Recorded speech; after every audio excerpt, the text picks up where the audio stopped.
मेष राशि वाले व्यक्तियों के लिए 1 से लेकर 7 सितंबर तक का यह सप्ताह कैसा रहेगा, यानी कि आपका साप्ताहिक राशिफल और नक्षत्र फल इस वीडियो में आपको बता रहा हूं। और सार रूप में मैं कह दूं तो आपके लिए शानदार सफलता उन्नति के योग बन रहे हैं, जैसा कि मैंने यहां पर लिखा भी है, आप पढ़ सकते हैं।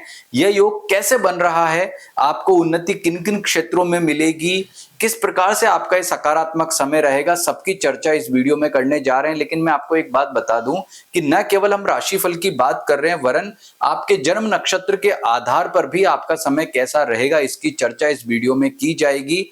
और आपका ये जो राशिफल है ये तो पूरा कॉमन सभी के लिए है, तो इसको व्यक्तिगत कैसे बनाया जाए, यानी स्वयं के लिए कैसे पता करें कि कोई ग्रह आपके लिए कितना अच्छा है कितना खराब है, तो उसकी चर्चा भी हम जो है इस वीडियो में करेंगे। तो पूरा राशिफल जरूर देखें।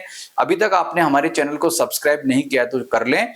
और अगर आपको अपना जन्म नक्षत्र पता करना है तो अपनी date of birth time place जो है आप हमें हमारे कमेंट में इस वीडियो के या फिर जो है व्हाट्सएप नंबर पर अपना भेज दे, नीचे जरूर लिख दे कि मेरा जन्म नक्षत्र जन्म राशि बताएं, तो हम आपको बताएंगे।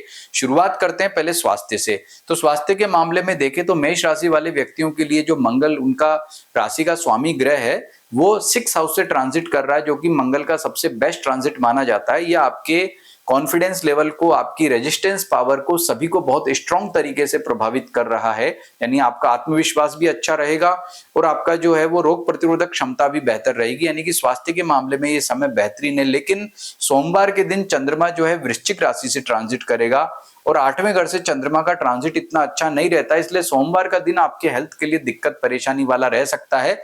लेकिन इसके बाद चंद्रमा जब 9, 10 और 11, 9, 10 और 11 भाव से ट्रांजिट करेगा तो ये पक्का मान करके चलें कि वो आपको शानदार सफलता उन्नति के योग बनाएगा, क्योंकि जो साप्ताहिक राशिफल है उसमें प्रमुखता से हम चंद्रमा के ट्रांजिट का विचार करते हैं। बाकी ग्रहों का इस सप्ताह कोई विशेष ग्रह ट्रांजिट नहीं कर रहा है, लेकिन चंद्र ग्रहण जरूर है जो 7 सितंबर को रात में घटित होने जा रहा है रविवार के दिन, लेकिन वो भी आपके 11th हाउस से ट्रांजिट करेगा। 11th हाउस में जो है वो उसका ग्रहण होगा, तो कोई दिक्कत परेशानी वाला वो नहीं है।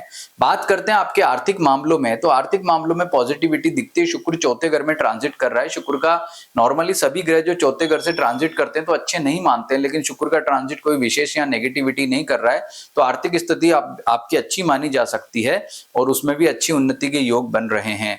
बात करें आपके पारिवारिक सुख की, तो पारिवारिक सुख आपका केवल सोमवार के दिन थोड़ा दिक्कत वाला है, इसके अलावा बहुत ही अच्छा, श्रेष्ठ और शुभ रहेगा। और वैवाहिक सुख की बात करें तो उसमें भी पॉजिटिविटी दिखती है, यानी कि आपके जीवन साथी के साथ एक अच्छी बॉन्डिंग यहाँ पर दिखाई देती है। और इसके अलावा अगर आप लिव इन में रहते हैं या डिस्टेंस में कोई आपका रिलेशनशिप है तो वो भी बहुत अच्छा रहेगा, यानी कि आपका जो सप्तम भाव का जो फल है, यानी कि वैवाहिक सुख है वो आपका, या फिर आपकी जो लव लाइफ है वो आपके लिए बेहतरीन कही जा सकती है। बात करते हैं व्यापारियों के लिए, तो व्यापारियों के लिए सबसे प्रमुख रूप से शुक्र है। शुक्र जो है 4थे घर में, तो कहीं ना कहीं व्यापारियों को जरूर थोड़ा दिक्कत या परेशानी वो दे सकता है।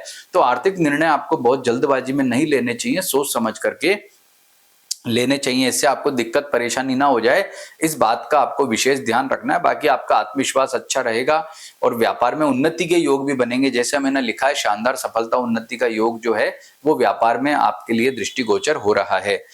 नौकरी पैसा वालों के लिए बात करें तो नौकरी पैसा वालों के लिए वैसे समय सामान्य फल वाला है, लेकिन चूंकि इस सप्ताह जो है ग्रहों की स्थिति विशेष रूप से आपके लिए बहुत ही श्रेष्ठ और अच्छी बनी हुई है, तो ऐसी स्थिति में आपके लिए ये मान करके चलें कि समय अच्छा रहेगा। नौकरी पैसा वालों के लिए अधिकारियों सहकर्मियों से रिलेशनशिप बेहतरीन तालमेल के योग बन रहे हैं और आप ये मान करके चलें कि इस सप्ताह जो है आपके जीवन में बहुत ही सकारात्मक जो है नौकरी के दृष्टिकोण से फल आपको मिलेंगे। कोई नया आपको इंटरव्यू देना तो दीजिए, बेशक कोई नई नौकरी के लिए ट्राई कर रहे हैं करिए।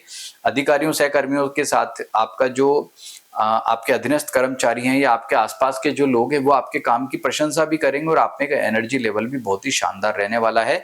और विद्यार्थियों के लिए भी समय बहुत अच्छा श्रेष्ठ फल वाला कह सकते हैं। तो ये मैंने आपको राशिफल बता दिया है, लेकिन अब हम इसको और ज्यादा डीप या गहराई से जानते हैं, क्योंकि ये तो सभी मेष राशि वालों के लिए कॉमन है। नक्षत्र के आधार पर देखें तो अश्विनी वालों के लिए मगा और मूल, ये 3 नक्षत्र होते हैं। मगा आपका कर्म, मूल आपका भाग्य नक्षत्र। ऐसे ही नीचे हम अलग अलग नक्षत्रों के बारे में भाग्य और जो कर्म नक्षत्र आपका देख सकते हैं। ये कर्म नक्षत्र, ये भाग्य नक्षत्र है आपका। तो अश्विनी नक्षत्र में देखते हैं इसका नियम क्या होता है कि जब इन ग्रहों में, ये जो नक्षत्र है इनमें कोई पाप ग्रह का ट्रांजिट होता है तो अशुभ माना जाता है, और शुभ ग्रह का ट्रांजिट जो होता है वो अच्छा माना जाता है। तो आप देखिए कि अश्विनी नक्षत्र में जो है कोई भी ग्रह ट्रांजिट नहीं कर रहा है। मघा नक्षत्र में जो है बुध का ट्रांजिट हो रहा है और वह 6 तारीख तक रहेगा। तो बुध चूंकि एक शुभ ग्रह है और पंचम भाव से ट्रांजिट कर रहा है, तो ऐसी स्थिति में अश्विनी नक्षत्र वालों के लिए बुध का ट्रांजिट बहुत अच्छा है। बुध पराक्रम बढ़ाने वाला है, शत्रुओं का हनन करने वाला है, यानी कि शत्रु वगैरह अगर आपके हैं तो समाप्त होंगे और आपका समय बहुत ही उत्तम फल वाला रहेगा। मूल आपका जो है भाग्य नक्षत्र है, लेकिन मूल में से अभी किसी ग्रह का ट्रांजिट नहीं है। अब भरणी नक्षत्र वालों की बात करें तो भरणी में से किसी ग्रह का ट्रांजिट नहीं है। पूर्व फाल्गुनी में आप देखेंगे तो केतु ग्रह ट्रांजिट कर रहा है, और ये ट्रांजिट जो है वो इतना ज्यादा अच्छा नहीं मानते, क्योंकि केतु एक पाप ग्रह है और वह पाप ग्रह होने के नाते आपको इतने शुभ फल नहीं देगा, यानी कि दिक्कत या परेशानी देगा।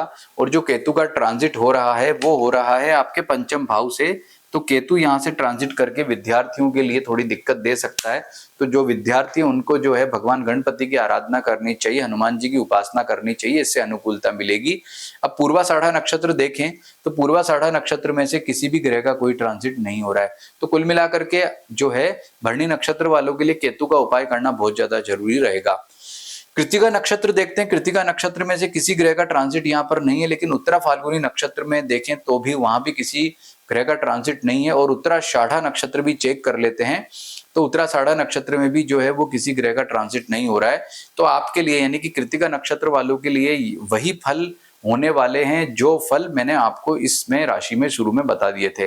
अब एक महत्वपूर्ण बात आपको मैं बताता हूं कि ये जो नक्षत्र फल है इसको भी और ज्यादा डीप और गहराई से देखें, और इस राशि फल को पर्सनल अगर आपको करना हो तो लग्न के आधार पर देखें कि आपके लिए फल कैसा रहेगा। वो कैसे देखते हैं, जैसे आपका मंगल यहाँ पर छठे घर से ट्रांजिट करके बहुत अच्छा फल दे रहा है, लेकिन ऐसा है कि ये सभी लग्न वालों के लिए कारक होगा, उनको ज्यादा अच्छा फल देगा। जैसे फॉर एग्जाम्पल मंगल किन लग्न वालों, यानी लग्न का मतलब जब जन्म होता है कुंडली बनती है तो लग्न कुंडली में फर्स्ट हाउस में जो राशि होती है उसको लग्न कुंडली बोलते हैं।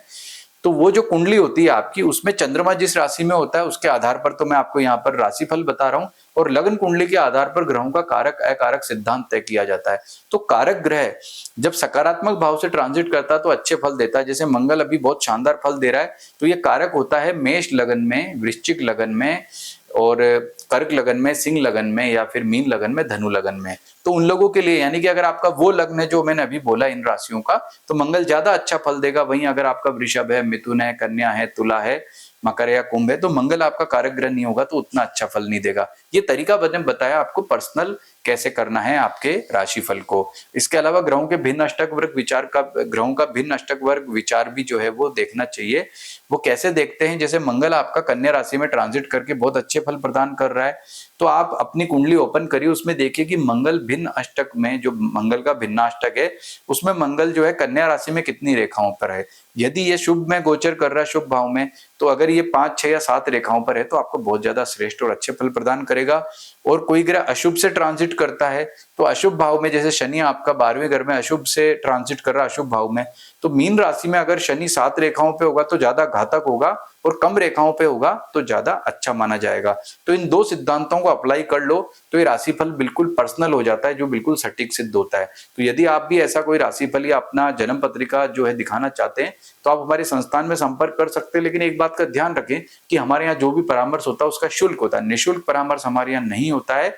यदि आप अपनी जन्म नक्षत्र या जन्म राशि पता करना चाहते हैं तो बेशक वह निःशुल्क है। उसके लिए आप जो है अपनी जन्म तारीख, जन्म समय, जन्म स्थान हमें या तो जो है वो कमेंट में लिख दें या फिर अपना व्हाट्सएप कर दें, तो हम आपको देख करके बताएंगे।